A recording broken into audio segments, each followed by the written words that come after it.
1 Pedro, capítulo 4, versículos 7 a 11. Diz assim a palavra de Deus: o fim de todas as coisas está próximo. Portanto, sejam criteriosos e sóbrios para poderem orar. Acima de tudo, porém, tenham muito amor uns para com os outros, porque o amor cobre a multidão de pecados. Sejam mutuamente hospitaleiros, sem murmuração. Sirvam uns aos outros, cada um conforme o dom que recebeu, como encarregados de administrar bem a multiforme graça de Deus. Se alguém fale de acordo com os oráculos de Deus. Se alguém serve, faça-o na força que Deus lhe dá, para que em todas as coisas Deus seja glorificado por meio de Jesus Cristo, a quem pertence a glória e o domínio para todos sempre. Amém. Oremos. Senhor, fale conosco através de Tua palavra e que sejamos uma vez mais agraciados pelo alimento que vem das Tuas Escrituras, que supra as nossas necessidades espirituais, que alcance o nosso cotidiano, o nosso dia a dia, que alcance sobretudo o nosso coração corrupto, nosso coração que se esconde o tempo todo. Revela-nos a Tua palavra a fim de que sejamos pessoas melhores, pessoas que espelham o Filho, que espelham Seu Filho e que dão mais glória ao Senhor quanto mais se parecem com o Filho. E é no nome dele, Jesus Cristo, que nós oramos. Amém. No último sermão, nós ouvimos sobre a situação dos descrentes diante do fim de todas as coisas. Os não cristãos, os não crentes, exortados, portanto, a abandonar o pecado e receberem o reino de Deus. Hoje, nós vamos nos dedicar à passagem que Pedro foca não mais nos descrentes como estava focando, mas agora nos crentes. Naqueles, portanto, que professam sua fé em Jesus, naqueles que creem em Jesus Cristo. E desde já, faz todo sentido ter em mente o fato de que Pedro vai falar com crentes, de que Pedro vai falar a crentes sobre coisas que todo crente sabe, que todo crente lida, que todo crente enfrenta, que ele como crente enfrentou, enfrenta e enfrentará na sua jornada. Então as palavras que Pedro vai proferir agora são palavras dirigidas aos crentes daquela igreja. Então, depois de anunciar o fim dos descrentes, no fim de todas as coisas, Pedro apresenta 5 exortações para os crentes diante do fim próximo. A primeira exortação está no versículo de número 7, é a exortação da oração. Observe o que Pedro diz: o fim de todas as coisas está próximo, portanto, sejam criteriosos e sóbrios para poderem orar. Uma das coisas mais curiosas da vida é a nossa reação diante de notícias. Você já parou para estudar a sua própria maneira de agir quando você recebe uma notícia, seja ela boa, seja ela ruim? Em geral, as más notícias refletem muito mais a nossa instabilidade diante das mudanças. Estava tudo bem. A pessoa, é como o Dr. Shedd uma vez, quando ele foi diagnosticado com câncer, ele numa reunião de oração lá na Vida Nova, bem cedinho, quinta-feira, às 8h30 da manhã, ele disse para todos nós, né? Estou com câncer. Tá?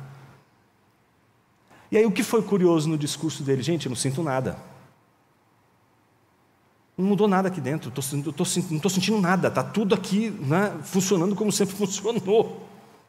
Eu recebi uma notícia: estou com câncer. Aqui não mudou nada. A notícia não mudou meu corpo, mas a notícia mexeu com a minha alma.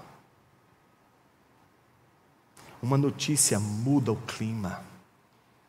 Uma notícia muda situações contextuais.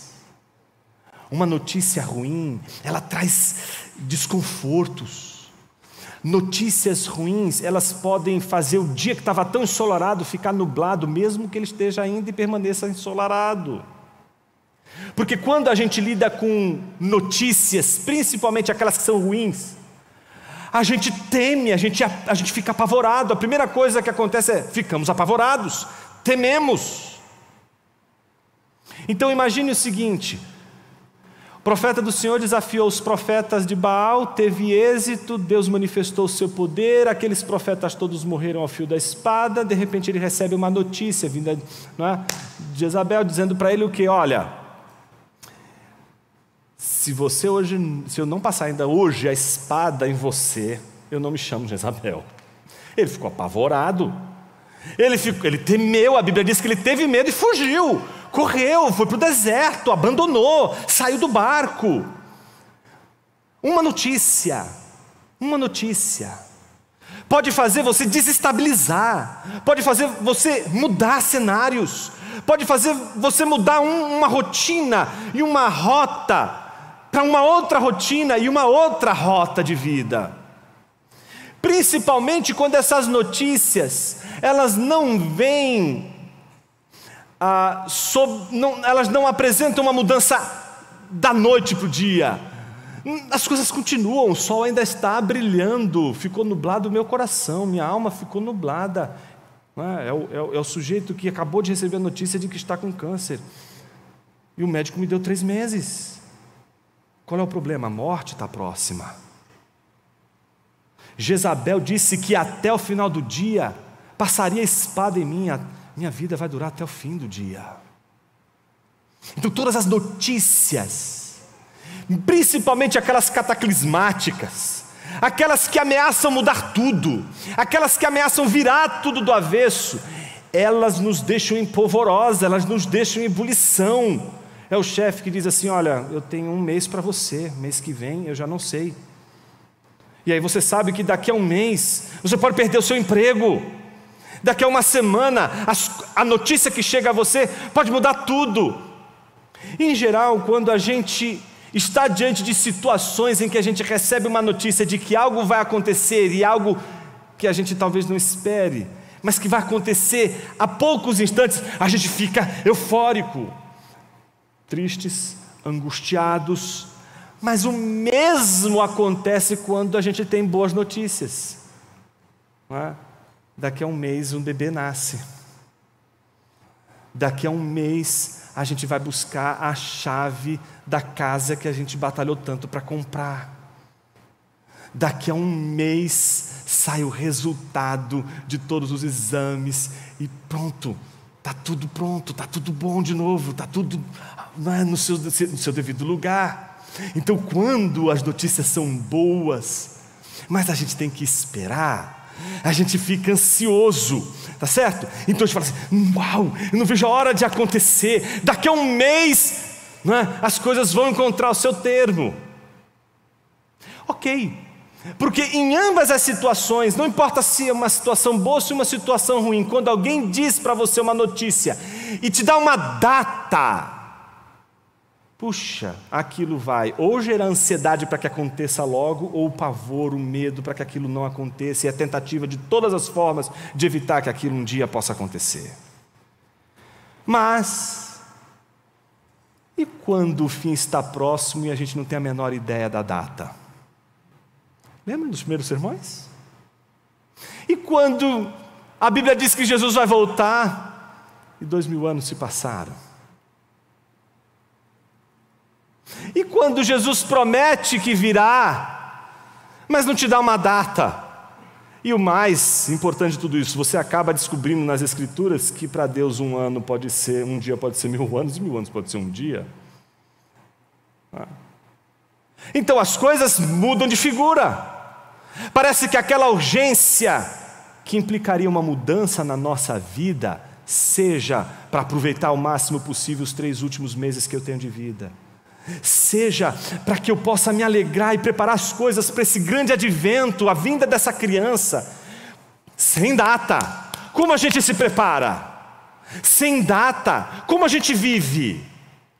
Então Pedro está dirigindo agora a sua palavra a uma igreja que precisa estar ciente de que todas as coisas, todas, absolutamente todas as coisas têm um fim.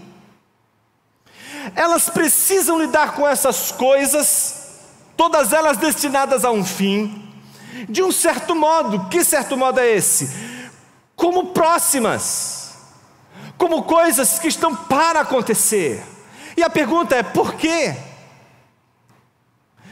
Me parece que boa parte da nossa maneira de nos prepararmos para grandes eventos demandam sempre de ciência. A ciência, o conhecimento. Eu preciso saber a data, eu preciso saber quando isso vai acontecer.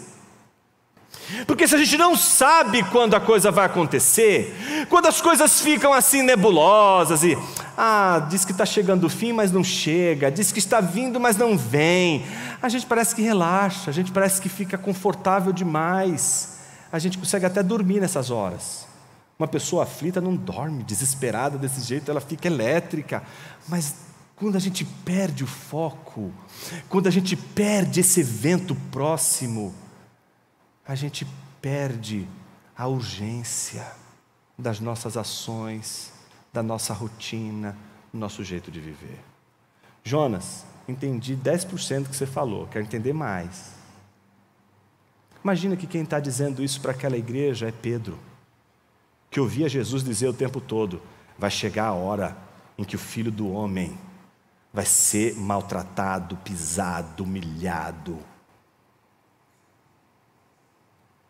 Vai chegar a hora em que o Filho do Homem vai realizar a missão que Deus lhe deu.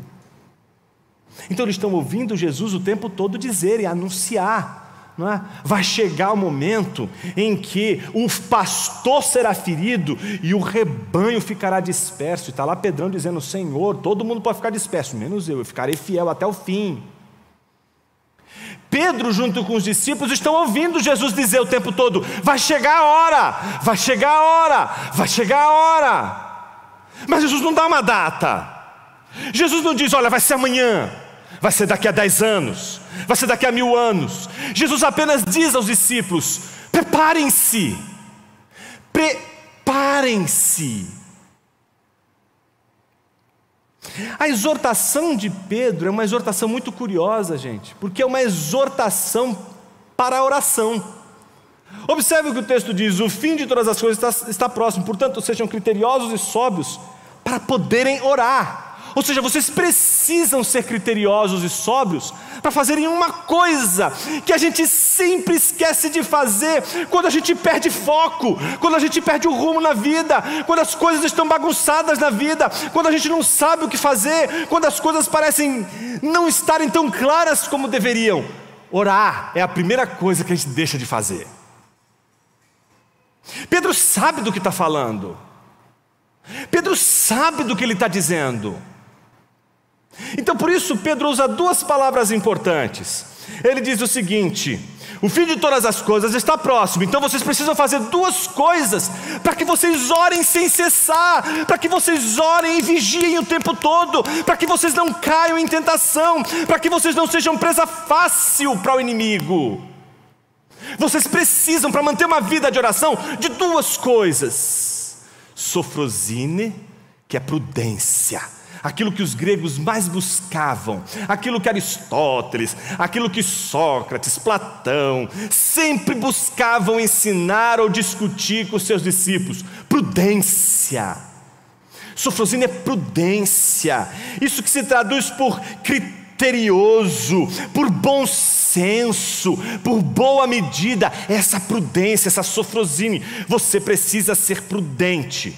Mas o que é essa prudência cristã? Essa prudência, lembra, é aquela palavrinha que Paulo usa lá em Filipenses capítulo 2, versículo 5. Tende em vós a mesma prudência de Cristo Jesus. Uma maneira de agir no mundo com prudência. A prudência, meus irmãos, ela precisa de 3 coisas importantes. Precisa ser acompanhada de uma consciência do que é o correto a fazer. Segundo, o desejo de fazer o que é correto.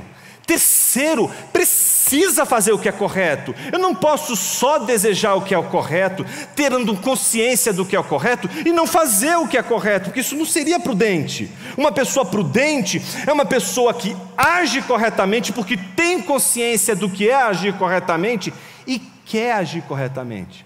Às vezes, a gente age com prudência, tem a consciência da prudência, mas não quer, não é?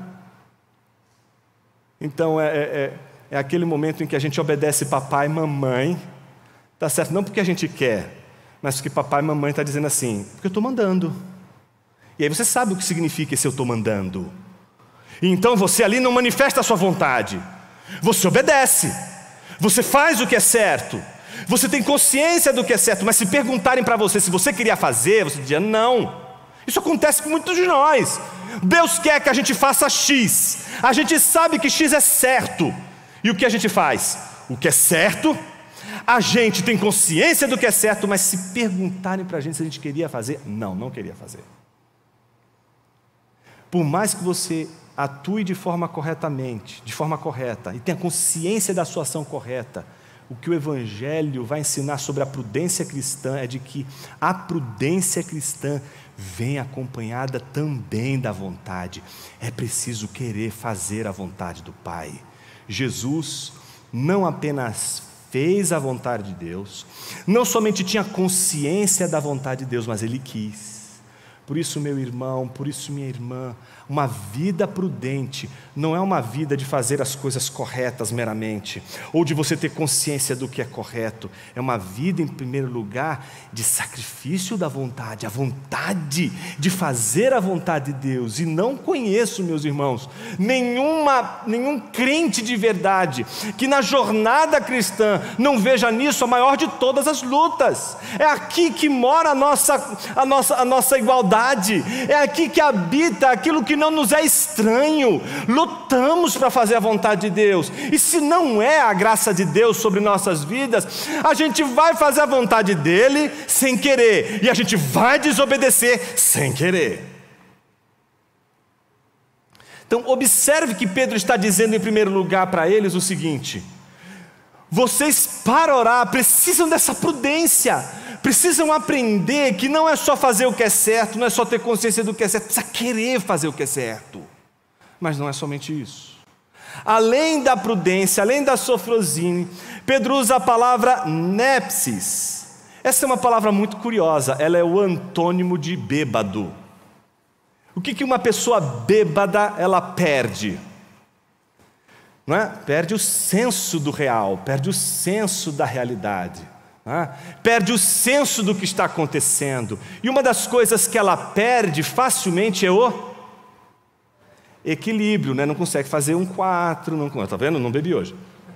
Então você consegue ficar equilibrado, você fica tranquilo, você não tem absolutamente nada que te tire do prumo, porque você não está ébrio. Mas uma pessoa ébria, uma pessoa embriagada, é uma pessoa que não consegue nem falar direito, e quando ela fala, o pensamento está todo embaralhado, ela está totalmente tomada por suas paixões, ela está tão impactada por suas paixões, que ela não está no seu normal, ela não está em equilíbrio, ela perdeu o equilíbrio. Então todas as escolhas que ela fizer nessas condições não serão boas escolhas. Então o que Pedro está dizendo? Que eles deveriam estar numa situação oposta a essa. Em vez de estarem ébrios, em vez de estarem embriagados com as paixões à flor da pele, com as emoções à flor da pele, eles precisariam estar sóbrios. Se você ainda não lembrou, eu vou te ajudar a lembrar o que aconteceu com Pedro quando Jesus disse: o fim está próximo, vamos orar. Ele se distancia a um certo ponto e começa a falar, a orar com Deus. A Bíblia diz em Mateus capítulo 26, versículos 40 e 41, que depois desse momento de oração, ele volta e encontra os discípulos dormindo. Jesus repreende os discípulos. E por que eles estão dormindo? E ali Jesus se dirige a Pedro. Ele diz: a Pedro, por que Pedro está dormindo nessa hora? Por que o sono tomou conta da sua mente? Por que os olhos estão tão pesados? Por que você foi dominado pela tristeza? O ambiente está tão triste. Lucas chega a dizer isso, Marcos também. A tristeza é tão grande, é tão profunda, que eles são tomados por essa tristeza e dormem. Quando deveriam orar, quando deveriam estar na mesma condição de Jesus, porque o fim estava próximo. Aquilo que Jesus estava para realizar estava a poucos instantes de acontecer. Mas parece que os discípulos não estavam conscientes disso, não estavam conscientes dessa emergência. Eles não estavam cientes do que estava acontecendo, não estavam muito bem entendendo o tempo. E por isso não se prepararam como Jesus estava se preparando. Então o que Pedro está dizendo para aquela igreja e dizendo para mim e para você hoje? Não viva a vida cristã sem oração. Mas a pergunta é: como poderíamos viver uma vida de oração sem cultivar a sobriedade e a prudência? A oração, meus irmãos, não é só uma maneira de você falar com Deus. A oração é o meio pelo qual Deus trata a nossa ansiedade, trata o nosso coração, trata a nossa vida, trata nosso caráter, trata a nossa moral, trata a nossa ética. Orar é importante? Claro que é. Jesus Cristo está dizendo: orem, vigiem, para que vocês não caiam em tentação. A oração é o trabalhar de Deus na nossa moral, na nossa ética, no nosso coração. Eu quero me dirigir a você, meu irmão, que está sob tentações, fortes tentações. A você, minha irmã, que está sob fortes tentações. É na hora do seu jardim que você vai ser desafiado ou a orar como Jesus, ou a dormir. Viver de forma que não estivesse se preparando para o que vai acontecer. Um cristão, ele precisa aprender a viver a vida de forma a se preparar o tempo todo para o encontro com Deus. E não tem outro meio de se preparar para Deus o tempo todo do que a oração.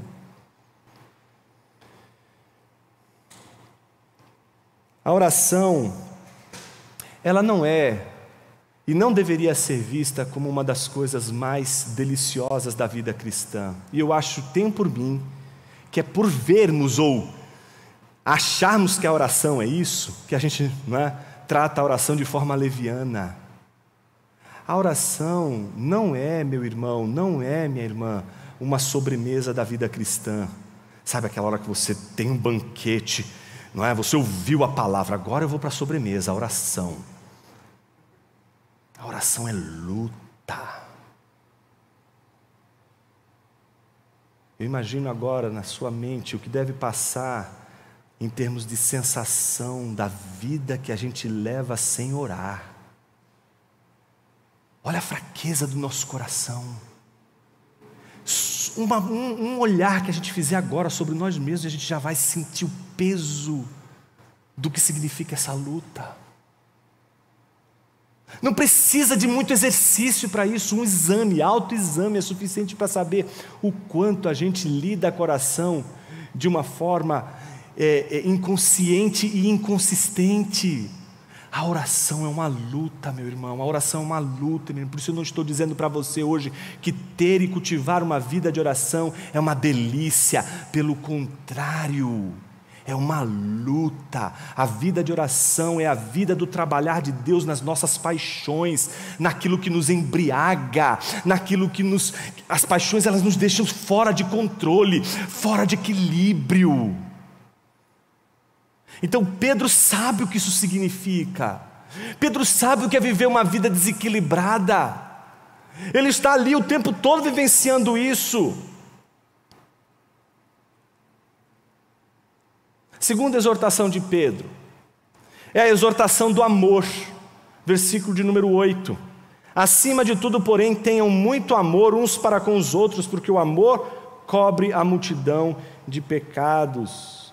Eu queria que você abrisse rapidamente comigo João, capítulo de número 13. Deixa o seu dedinho marcado aí em 1 Pedro 4, nós vamos voltar, mas eu queria que você prestasse atenção nesse texto de João, capítulo 13. Imagine que quando Pedro está dizendo tudo o que ele está dizendo para aquela comunidade, imagine que ele tem em mente os ensinos de Jesus. Veja o que aconteceu, conforme João narra aqui no capítulo 13, a partir do versículo 31. Quando Judas saiu, ou seja, aquele que era o traidor, aquele que iria trair, então Jesus oferece um discurso aos discípulos, não é?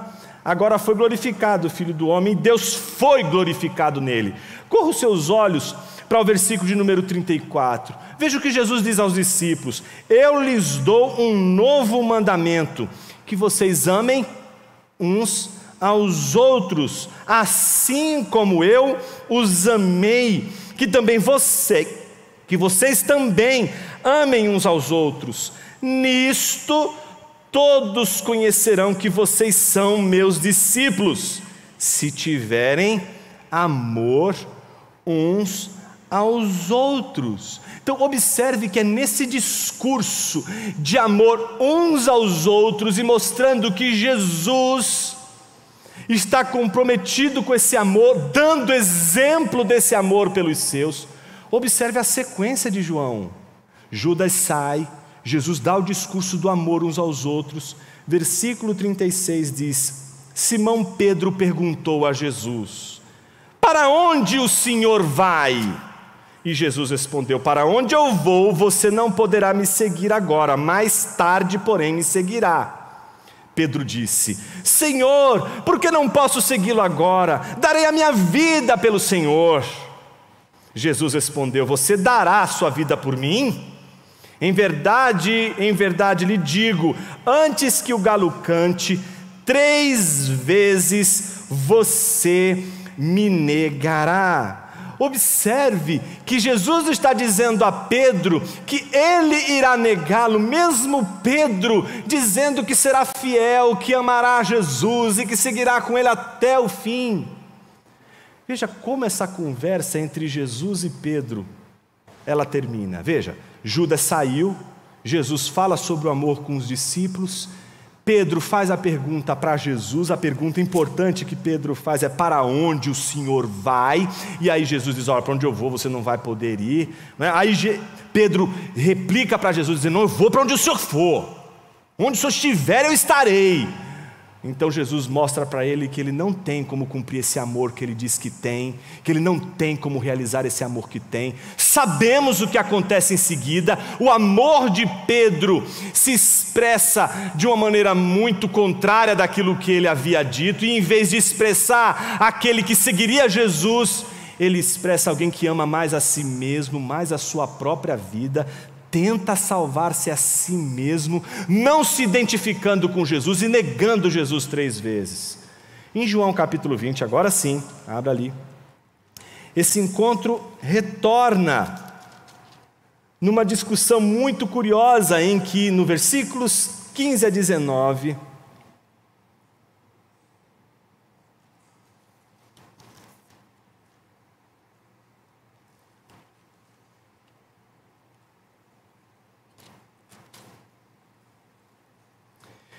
do capítulo 21, do 15 ao 19, Pedro diz assim, a Bíblia diz assim: depois de terem comido, Jesus perguntou a Pedro, a Simão Pedro: Simão, filho de João, você me ama mais do que estes outros me amam? Ele respondeu: sim, o Senhor sabe que eu amo. Jesus lhe disse: apacente os meus cordeiros. Jesus perguntou pela segunda vez: Simão, filho de João, você me ama? Ele respondeu: sim, o Senhor sabe que eu amo. Jesus lhe disse: pastoreie as minhas ovelhas. Pela terceira vez, Jesus lhe perguntou: Simão, filho de João, você me ama? Pedro ficou triste por Jesus ter perguntado pela terceira vez: você me ama? E respondeu: o Senhor sabe todas as coisas, sabes que eu o amo. Jesus lhe disse: apacente as minhas ovelhas. Em verdade lhe digo que quando era mais moço, você se cingia e andava por onde queria, mas quando você for velho, estenderá as mãos e outro o cingirá e o levará para onde você não quer ir. Jesus disse isso para significar com que tipo de morte Pedro havia de glorificar a Deus. Depois de falar assim, Jesus acrescentou: siga-me. Voltemos lá para 1 Pedro. Observe que Pedro está dizendo exatamente isso. Acima de tudo, porém, tenham muito amor uns para com os outros, porque o amor cobre a multidão de pecados. Não tem como Pedro falar tudo isso e não lembrar que o amor de Jesus por ele, um amor tão genuíno, cobriu a multidão dos seus pecados, cobriu a multidão de suas falhas, cobriu a multidão da sua infidelidade. Somos infiéis ao Senhor, mas Ele permanece fiel. E Ele permanece fiel por causa do seu amor, por causa do seu comprometimento com a glória de Deus. Uma comunidade que não expressa esse amor, que não vivencia esse amor, que não imita esse amor de Jesus, é uma comunidade que Pedro sabe não vai conseguir expressar o evangelho da graça de Cristo Jesus, porque o amor se manifesta nos exemplos que Jesus deu de sacrifício. Por isso Jesus está dizendo para Pedro que hoje mesmo você vai me negar, porque Jesus sabe que Pedro ainda não é capaz de sacrificar nada por alguém, ele não é capaz de doar nada por alguém, ele vive em função de si mesmo, ele vive em função do seu próprio ventre. Pedro ainda não sabe o que é amar, e Jesus está dizendo: não, Pedro, você ainda não me ama, você ainda não sabe me amar, você quer ver como isso é verdade? Você vai me negar hoje 3 vezes. E ele preferiu salvar a sua vida a continuar amando a Jesus. Pedro agora está dizendo para aquela igreja, porque ele sabe que aquela igreja é composta de um monte de homens e mulheres que fracassam no seu amor a Deus e fracassam também no seu amor ao próximo, e está dizendo a eles que o verdadeiro amor cobre a multidão dos pecados. Pedro sabe disso e sabe que a única maneira de imitar Jesus é cumprir o que Jesus disse quando ele, na última conversa com Pedro, diz: Pedro, tu me amas? E Pedro diz: ah, claro, Senhor, eu te amo. Jesus, em sequência, diz: cuida das minhas ovelhas.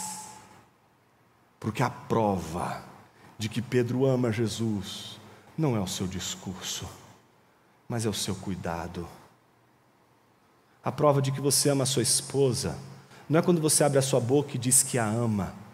A prova do seu amor é se você cuida desse rebanho que Deus colocou sobre você, sobre suas mãos. E a mesma coisa vale para a esposa em relação ao marido. A mesma coisa vale para a relação entre pais e filhos, filhos e pais, entre amigos, entre irmãos de igreja. A pergunta não é se eu amo você, a pergunta é se eu cuido de você. A pergunta não é se você me ama dizendo apenas que me ama, a pergunta é se você me apacenta. A pergunta do amor não é a pergunta do discurso. Você nunca vai achar uma vírgula, nada, absolutamente nada, nenhuma frase na boca de Jesus, nem mesmo na cruz, ele dizendo: eu te amo, homem. Mas os seus atos apacentaram o povo de Deus. Amar alguém vai além do discurso, exige o sacrifício do pastor. Por que Jesus usa essa palavra com Pedro? Porque a porta do aprisco é o pastor. Não existe uma porta, sabe? Ah, tem uma porta ali, uma fechadura, abre e quem entrar por ela. Não, o que existe é o aprisco e o único lugar por onde passam as ovelhas.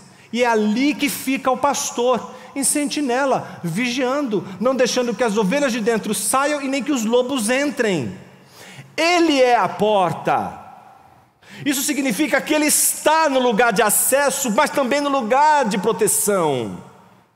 Então, quando Jesus está dizendo a Pedro, apacenta o meu rebanho, Jesus está dizendo a Pedro que ele vai ser essa porta, que ele vai ser exatamente aquele que vai se colocar na defesa, no cuidado, na entrega. E é isso que a gente sabe que vai acontecer com Pedro, que vai morrer seguindo ao seu Senhor, por causa de seu Senhor, e escolhe morrer não como seu Senhor morreu, mas dando a sua vida por aqueles que Jesus disse que ele deveria dar se ele o amava. Pergunta para mim e para você nesta manhã não é se nós nos amamos, é se nós nos cuidamos. E uma das maneiras mais gloriosas de cuidar de uma pessoa não é apontar o dedo meramente dos seus pecados, é encorajar.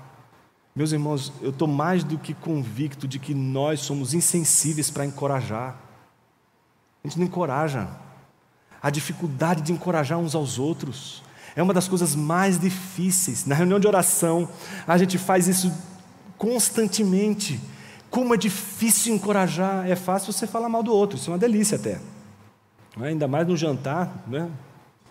Fica uma delícia. Mas encorajar uma pessoa é de uma outra natureza, é de uma outra virtude. Terceira exortação, versículo 9: sejam mutuamente hospitaleiros sem murmuração. Trata-se da exortação da hospitalidade. Pedro está falando do acolhimento, e aqui eu não queria me referir à hospitalidade meramente da sua casa, de você abrir a sua casa, receber os irmãos da igreja, fazer um jantar para eles, receber, isso tudo é muito bom, isso tudo é uma maneira de expressar hospitalidade e acolhimento, mas não é a única maneira de expressar acolhimento e hospitalidade. Às vezes é uma maneira de expressar outros interesses, outras segundas intenções. Acolhimento aqui, hospitalidade aqui, tem a ver com a nossa capacidade de acolher aqueles que, por exemplo, nós jamais acolheríamos. Qual é a beleza da igreja? Ela não ser igreja nem de pobre nem de rico, uma igreja que não é feita para a cor da pele, uma igreja que não é feita para a etnia. O que é a beleza da igreja? É a reunião de todas as nações, de todos os povos, todos ali reunidos. Isso é igreja. Não existe uma igreja específica para um nicho do mercado. Isso é mentalidade mercadológica para a vida da igreja. A igreja não lida com nichos. A igreja não tem... A gente não pode nem fazer marketing, meus irmãos. Não existe marketing na igreja. Não pode fazer marketing na igreja. Não tem produto para posicionar. Então não tem como, a gente não faz, a gente não vende um produto, não somos vendedores. Mas a igreja, ela se torna bela quando aquilo que une as pessoas não é a afinidade. Meus irmãos, todas as vezes que a gente faz uma igreja para reunir pessoas por afinidade, a gente perde o milagre da igreja, porque aí as pessoas elas estão reunidas por afinidade, porque elas têm o mesmo padrão financeiro, elas têm a mesma maneira de enxergar o mundo, elas são tão parecidas que elas não conseguem enxergar nada diferente, elas não são treinadas no seu ponto cego. Você precisa do irmão que tem um olhar diferente, uma vivência diferente, para mostrar seu ponto cego. O que é um ponto cego? É aquilo que você não pode ver. É claro que você não vê. Quando a pessoa aponta o seu ponto cego, você, não, imagina, isso não é o meu ponto cego.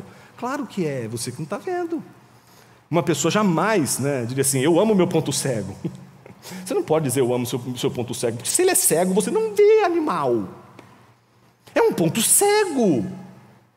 E a gente só consegue ver esse ponto cego com essa pluralidade maravilhosa de irmãos que vão mostrando para a gente maneiras de ver o Evangelho. Então o que reúne a igreja não é afinidade. É claro que a afinidade já vai ser por natureza algo que vai nos reunir. Nós vamos congregar com aqueles que mais a gente tem afinidade. Mas o Evangelho une aqueles que não têm a menor afinidade. Une os improváveis. Isso é maravilhoso, meus irmãos. Pessoas que jamais se encontrariam na vida por causa da igreja e do Evangelho se encontram e ceiam juntos e participam juntos, tendo histórias e vidas tão diferentes. Por isso a gente não pode dizer assim, né? Eu não vou acolher esse irmão porque eu não me dou bem com ele. Não existe isso, gente. A gente vai lidar com o irmão chato, porque você também não é lá essas coisas, viu? Você não, é o seu ponto cego, você não percebeu que você também é chato pra caramba. Não tem, veja bem, não existe assim o mundo dos chatos e o mundo dos não chatos, tá certo? Todo mundo é chato, até que te mostrem o contrário. Então, o que acontece? A gente tem um ponto cego. E se a gente não tiver o outro, a gente não enxerga a nossa chatice, a gente também não enxerga aquele ponto que é ruim, aquele ponto que é nocivo. E qual é o exercício que a Bíblia nos ensina através da hospitalidade? O exercício de acolher todos aqueles que estão reunidos não por causa dos seus gostos, mas são reunidos ali por causa do Evangelho, porque creem em Jesus Cristo, porque professam a fé em Jesus de Nazaré.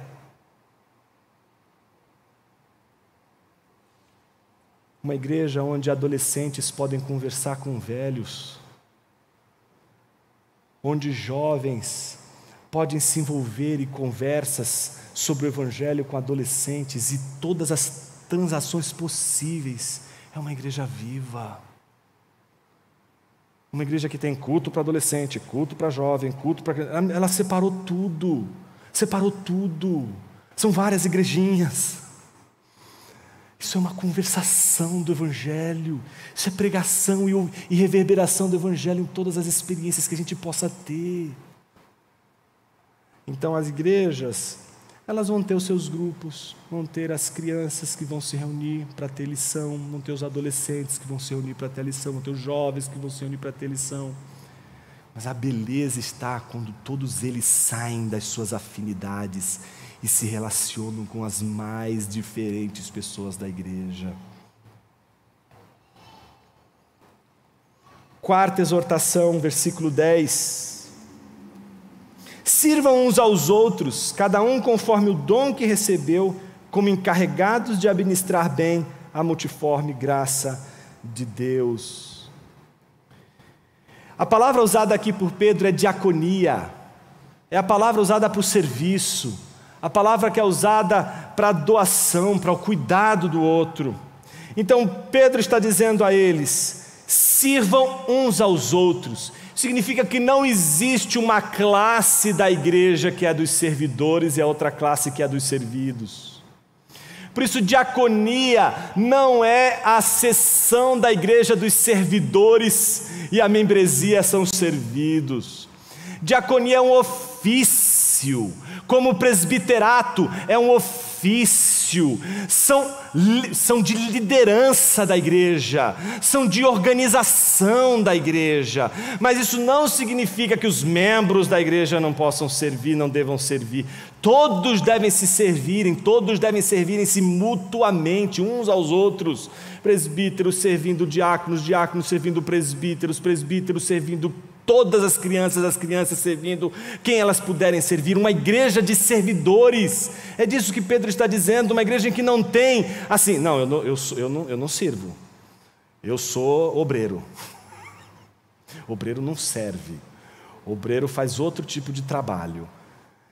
Percebam que em João capítulo 13, quando Jesus vai lavar os pés dos discípulos, eles já tinham feito essa mentalidade, eles já tinham entrado naquele lugar e notado que estava faltando alguém naquele dia, estava faltando o diácono, estava faltando o servo para lavar os pés de todos eles, e eles resolveram sentarem-se à mesa,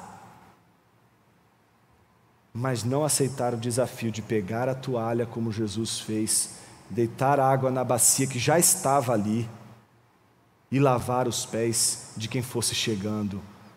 Não, imagina, se eu lavo o pé do outro discípulo, eu já vou ficar com... Eu não quero ficar do lado do Senhor. Imagina que eu vou ficar por baixo aqui. Então imagina todo mundo chegando, olhando a bacia e sentando, se acomodando ao redor da mesa. Todos estão com os pés sujos, inclusive Jesus. A Bíblia diz que ele tira a sua capa e começa a lavar os pés de todos os discípulos, fazendo o trabalho diaconal ali, fazendo o trabalho de servir. Quando chega a vez de Pedro, Não é? Pedro diz, não vou permitir que o Senhor lave meus pés. Jesus diz para ele, Simão, o que eu estou fazendo agora, você não vai entender. Deixa eu fazer, depois eu vou explicar. Não, Senhor, não vai lavar os meus pés. Se você não deixar lavar os seus pés, você não tem parte comigo no reino dos céus. Jesus, não lava minha cabeça, lava tudo. Jesus diz o que a Pedro? Não preciso lavar o que já está limpo. Aquele que estava todo sujo já saiu, já não está mais entre nós, se referindo a Judas. Então, depois de lavar os pés de todos os discípulos precisam encarar um Cristo que pela segunda vez está sentado à mesa com os pés sujos. A primeira vez foi quando Simão, que era o fariseu, recebe Jesus em sua casa e não lava os pés dele. E aquela mulher vê os pés de todos limpos, menos o de Jesus. E ela lava os pés de Jesus com as suas lágrimas. E os pés de Jesus são limpos pelas lágrimas daquela mulher. Agora, pela segunda vez, Jesus está com seus pés sujos para dar um enorme ensino para todos aqueles discípulos de que no reino de Deus, o maior é o que deve servir. Se tudo o que você faz não contemplar um serviço, como você pode esperar e se preparar para a vinda do Senhor? Se a gente se prepara para a vinda do Senhor servindo uns aos outros, essa condição, gente, é a condição do trabalho. Eu não estou falando nem da igreja meramente. Uma pessoa que gosta do trabalho dela, do que ela faz, ela quer produzir algo que o outro possa aprovar e dizer, que gostoso isso aqui. Ela quer receber a remuneração, ela quer receber a recompensa pelo que ela fez. Mas uma das maiores recompensas do trabalho não é a grana, é que aquilo que você fez é tão bom que você pode olhar e dizer assim, gostei, e pode descansar. Isso é o seu 7º dia. Isso é o que significa o trabalho para o cristão. Um descanso, um deleite pela obra que ele realizou, pela obra que ele fez. Então a obra que a gente faz, o trabalho que a gente faz é sempre para um outro. A criação toda é um trabalho de Deus para que o mundo que era inabitável se tornasse agora habitável pelos homens. E por último, a 5ª e última exortação, a exortação da glorificação, está no versículo de número 11. Pedro diz, se alguém fala, fale de acordo com os logoteu, né? De acordo com as palavras de Deus, os oráculos de Deus. Se alguém serve, faça-o na força que Deus lhe dá, para que em todas as coisas Deus seja glorificado. Observe que aqui existem 2 padrões.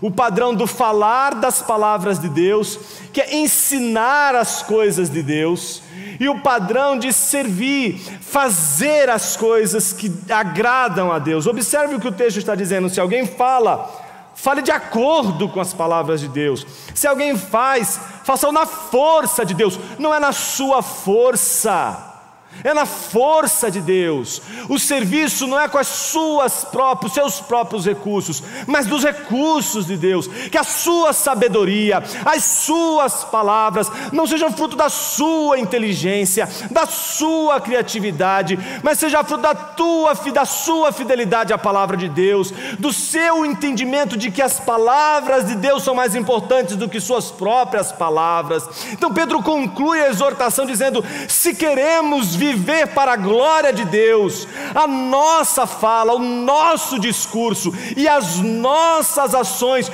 têm que estar em conformidade não com aquilo que eu penso, não com aquilo que eu acho que é o melhor a ser feito, mas com aquilo que Deus disse e com a força e o poder de Deus. Como se prepara para a vinda de Deus?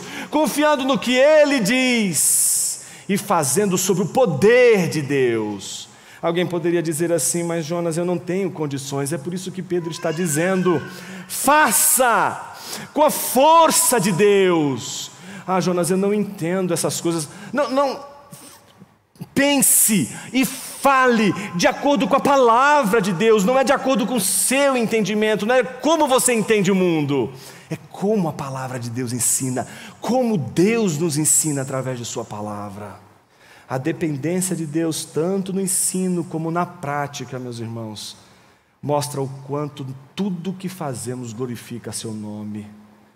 Se no final do dia tudo aquilo que você disse foi fruto da sua inteligência, por mais que você diga assim, glória a Deus, isso tudo não glorifica a Deus.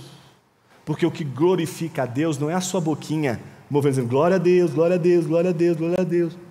Não, o que glorifica a Deus são seus atos em conformidade com a palavra de Deus e no poder de Deus. A exortação final de Pedro é para que eu e você nutramos a nossa mente com a palavra e com o poder de Deus. Um crente que não vive a vida nutrindo-se da palavra e do poder de Deus é um crente frágil no dia da tentação, é um crente que não consegue no dia da tentação resistir a Satanás, não consegue ser vigilante o suficiente. Mas termina aí? Não. Como termina? A exortação para que tudo aquilo que a gente fale e faça em conformidade com Deus e no poder de Deus, é feito para que Ele seja glorificado, veja, por meio de Jesus Cristo, a quem pertence a glória e o domínio para todos sempre. Amém. Pedro termina a sua exortação adorando a Jesus. Como que Pedro encoraja aquela igreja? Passando a mão na cabeça da igreja, dizendo assim, olha, vocês são maravilhosos, vocês são lindos. Não, ele encoraja a igreja apontando cada um daqueles pontos que ele mesmo caiu, que ele mesmo percebia dificuldades, e agora ele socorre essa igreja, exortando, encorajando essa igreja a manter uma vida de oração, a manter uma vida de amor uns aos outros, a manter uma vida de acolhimento e de hospitalidade, a viver uma vida de serviço e de glorificação a Deus em tudo o que a gente faz. Meus irmãos, aqui a gente tem um resumo da vida cristã. Se alguém pudesse dizer em 5 palavras no que constitui a vida cristã constitui em oração, uma vida de oração, uma vida de amor, uma vida de serviço, uma vida de hospitalidade, uma vida de glorificação a Deus. A vida cristã constitui nesse movimento de esperar a vinda de Jesus, como Jesus viveu. Ou seja, se temos nos 5 pontos os elementos em Pedro, que talvez não correspondiam quando ele lá atrás foi desafiado por Jesus a viver as verdades do Evangelho. Por outro lado, o próprio Jesus cumpriu cada um desses pontos. Jesus, ele tinha uma vida de oração. Jesus, ele amou os seus discípulos e amou até o fim. Jesus acolhia multidões, como acolhia alguém que estava sendo reprimido pelos discípulos, porque Jesus estava indo em uma direção e que gritava, Jesus, filho de Davi, tem compaixão, tem misericórdia de mim. Jesus diz, desce até onde aquele rapaz está e vai até ele. Jesus é aquele que acolhe multidões, mas acolhe aquele que é desprezado, acolhe um centurião romano como também o seu criado. Jesus também é aquele que serve lavando os pés dos seus discípulos, quando os seus discípulos não queriam lavar os pés uns dos outros. E tudo o que Jesus fez, até a sua morte na cruz, tinha um único objetivo: trazer maior glória para Jesus. Jonas, eu não tenho vivido essa vida. Me sinto como Pedro. Meu irmão, se o seu coração está assim, minha irmã, se o seu coração está assim, eu quero me unir a Deus em oração com você. Mas se você ouviu tudo isso, deu de ombro, minha oração é para que Deus te converta, porque você ainda está no sermão anterior, você ainda precisa ouvir aquele sermão de trás, aquele dos descrentes. Mas se você ouviu tudo o que você ouviu hoje e disse, Senhor, como eu estou longe disso, a começar pelo fato de que eu não quero isso, a começar pelo fato de que às vezes eu quero outras coisas, porque essas outras coisas me chamam mais a atenção, mas eu sei que elas são caminho de morte, eu sei que elas vão me destruir, mas eu quero elas. Você tem um caminho de graça e de misericórdia que Deus te deu, que é a confissão dos pecados. Todas as vezes que a gente confessa os nossos pecados, a gente alcança perdão do Senhor. Não porque a confissão dos pecados é um meio pelo qual Deus nos perdoa, mas é o meio pelo qual provamos do perdão dado por Deus na cruz de Cristo Jesus. Nos apropriamos da obra redentora única e absoluta de Jesus na cruz do Calvário. A confissão dos nossos pecados, no fundo, é a confissão de que a obra de Jesus na cruz do Calvário foi suficiente para lavar-nos de todos os nossos pecados. Mas se você identificou esse distanciamento no seu dia a dia, minha oração é para que você, como eu, se quebrante diante do Senhor hoje e diga: Senhor, eu preciso da Tua graça, eu preciso do Teu poder, eu preciso da Tua misericórdia, eu preciso do Teu trabalhar em minhas vontades e meus desejos. Os nossos desejos não são confiáveis. A Bíblia diz: o teu desejo será contra ti.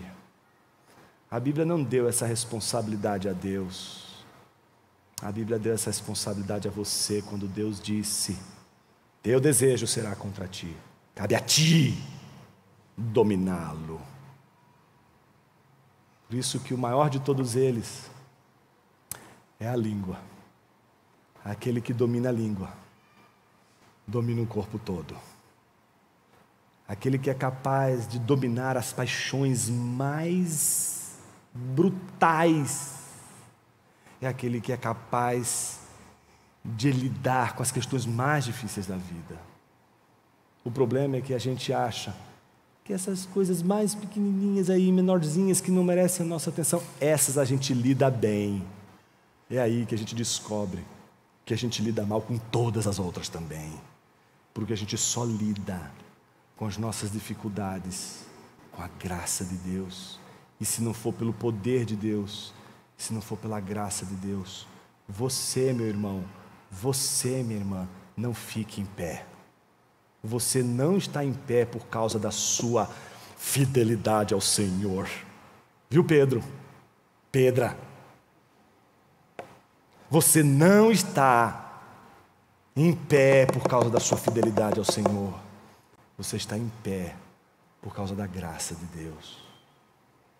E se você ouviu hoje tudo isso aqui e disse: eu preciso, em primeiro lugar, eu preciso de salvação, porque você está desesperado, se vê como um condenado ao inferno, eu vou dizer glória a Deus por isso, porque você poderia sair hoje daqui achando que estava tudo bem, mas se hoje o seu coração entrou em desespero e você diz: eu estou condenado, é para você o Evangelho, é para você a boa notícia, porque só aqueles que têm consciência da sua condenação podem ouvir também que Jesus deu a sua vida para salvar você desta condenação que você mesmo não consegue se livrar.